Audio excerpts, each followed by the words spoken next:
Have you ever wondered what might lie beyond the veil of death?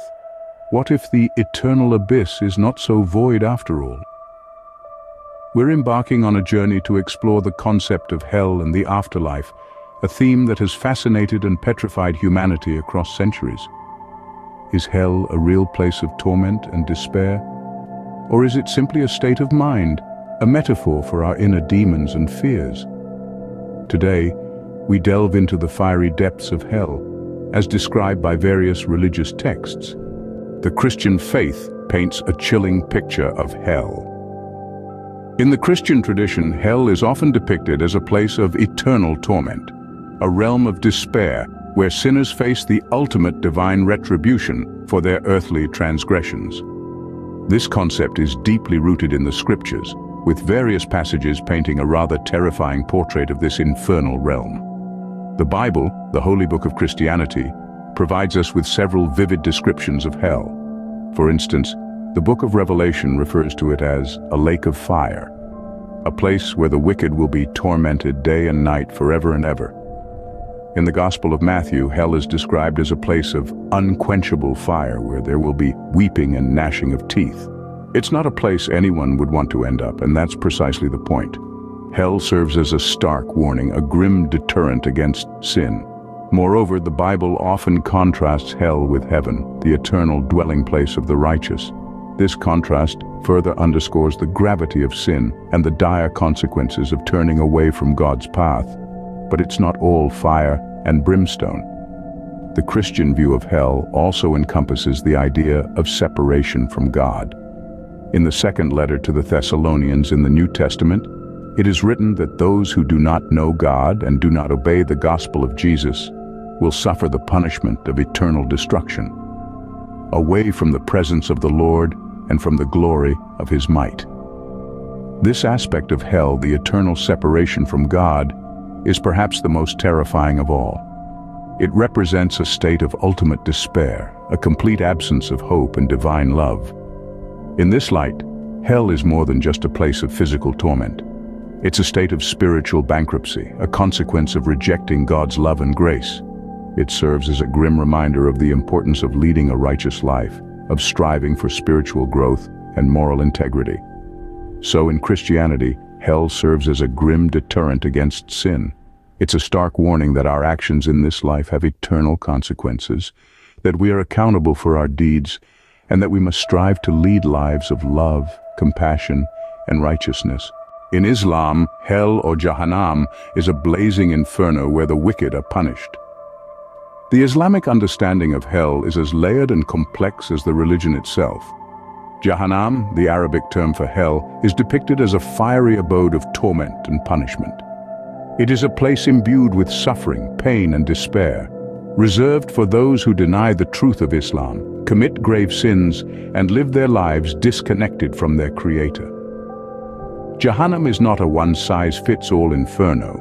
Rather, it consists of 7 levels, each designed for different categories of sinners.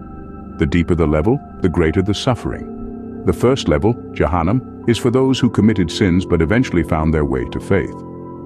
The second level, Ladha, is for those who let their anger guide their actions. The third level, Sa'ir, is for the worshippers of fire. The fourth level, Sakar, is for those who did not believe in charity and the importance of giving. The fifth level, Jahim, is for the arrogant. The sixth level, Hutama, is for the backbiters and gossipers.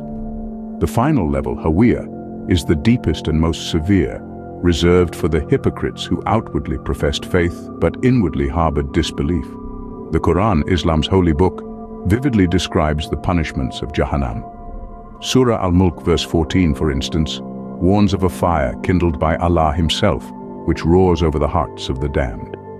In Surah Al-Ghashiyah, it speaks of faces on that day being humbled, laboring and exhausted, roasting in a scorching fire, and given to drink from a boiling spring. The Islamic depiction of hell is meant to serve as a warning, a deterrent from walking the path of sin. It is a call to righteousness, to live a life of faith, charity, humility, and above all, submission to the will of the Creator. The Islamic depiction of hell is indeed a terrifying prospect for the unrighteous. Buddhism presents hell not as an eternal damnation, but as a stage in the cycle of rebirth. So let's delve into the Buddhist perspective of hell, known as Naraka. In Buddhism, the doctrine of rebirth is central. Life is seen as an unending cycle of birth, death, and rebirth, influenced by one's actions or karma. Hell, or Naraka, is not a permanent destination but a temporary realm of suffering. It's a place where one pays the karmic price for harmful deeds committed in their previous lives. However, once the debt of karma is cleared, the soul is reborn, potentially in a better state of existence. The Buddhist texts, particularly the Jataka tales, offer numerous depictions of Naraka. These tales, believed to recount the past lives of the Buddha, often feature vivid descriptions of the torments experienced in these hellish realms. But remember, the focus is not on punishment, but on learning from one's misdeeds. One such tale tells of a butcher who, after his death, found himself in a realm where he was constantly chased by beasts with razor-sharp teeth. This torment was the result of his life spent causing harm to animals. Yet after enduring this suffering, he was reborn, having learned the importance of compassion towards all living beings. In Buddhism, the idea of hell serves a dual purpose. It acts as a deterrent, encouraging individuals to live virtuous lives in order to avoid such suffering. At the same time, it provides reassurance that even if one does end up in Naraka, it's not the end. There's always a chance for redemption and rebirth. In essence, the Buddhist hell is a reflection of the fundamental Buddhist belief in the impermanence of all things. It represents the harsh consequences of negative karma, but it also signifies the possibility of change, of redemption, and of rebirth. So, while the concept may seem daunting, it ultimately conveys a message of hope. It reminds us that our present actions determine our future, and even if we stumble, we can rise again. In Buddhism, hell is but a pit stop in the journey of the soul. Hinduism, like Buddhism, views hell as a temporary place of punishment. But what is this place exactly? And how does one end up there? Let's delve into the Hindu perspective of hell, also known as Naraka. In Hinduism, the concept of hell is not eternal damnation, but rather a temporary state of suffering and purification. It's believed to be a realm of the afterlife where souls are sent to atone for the sins they committed during their lifetime. This concept is closely tied to the law of karma, which dictates that every action has a consequence. So, how does karma lead souls to Naraka? Well, it's quite straightforward. If a soul performs negative actions, or pap karma, it accumulates negative karma. This negative karma then determines the soul's fate in the afterlife. A soul with a heavy load of negative karma is believed to be sent to Naraka to undergo purification through suffering. Now let's touch on the stories from the Puranas, ancient Hindu scriptures that vividly describe Naraka. The Puranas detail various types of Narakas, each associated with a specific sin. For instance, there's Raurava, a hell for those who harm others out of selfishness, and Kumbhipaka, a terrifying place for those who harm animals for pleasure. These stories serve as cautionary tales, emphasizing the importance of righteous living to avoid such dreadful consequences. But remember, the stay in Naraka isn't permanent. Once a soul has served its time and undergone the necessary purification, it's reincarnated, or born again in a new body. This cycle of birth, death, and rebirth continues until a soul achieves moksha, or liberation, freeing it from the cycle of reincarnation. Thus, in Hinduism, hell is a consequence of one's actions in life.